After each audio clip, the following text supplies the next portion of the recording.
وقال النبی صلی اللہ علیہ وسلم انا خاتم النبیین لا نبی آبادی او کما قال علیہ الصلوۃ والسلام، ختم نبوت کی خاطر ہم جان نچھاور کر دیں گے، ختم نبوت کی خاطر ہم جان نچھاور کر دیں گے۔ گھر وقت نے ہم سے خون مانگا تو وقت کا دامن بھر دیں گے۔ میرے دوستو، بزرگو، بھائیو، یہ ختم نبوت کا مسئلہ تو اللہ تبارک و تعالیٰ نے اپنے قرآن پاک میں ہی حل کر دیا، اور 1400 سال پہلے امام الانبیاء خاتم النبیین صلی اللہ علیہ وسلم نے اپنے فرمان عالی شان میں حل کر دیا۔ یہ مسئلہ، یہ ختم نبوت کا مسئلہ اسلام کی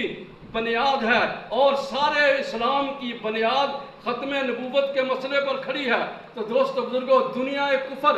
اس مسئلے کو ختم کرنا چاہتا ہے، لیکن الحمدللہ اللہ کے فضل و کرم کے ساتھ 1984 بمطابق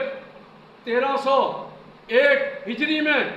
ہمارے علماء لدھیانہ نے سب سے پہلے مرزا قادیانی پر کفر کا فتویٰ لگایا، کیونکہ ان کو پتہ لگ گیا تھا یہ بدماشی کرے گا، اور اسی دن سے الحمدللہ ہمارا خاندان اور ہم اس مرزا لعنتی ملعون کے پیچھے ہیں، اور اللہ کے فضل و کرم سے قیامت تک ہم اس کے پیچھے رہیں گے، اور انشاءاللہ العزیز ہم ان کو مرزائیوں کو موقع نہیں دیں گے کہ ختم نبوت پر کوئی ہم سودا بازی، کوئی ہم کسی قسم کی کمپرومائز کرنے کے لیے تیار نہیں ہے، اللہ کے فضل و کرم سے۔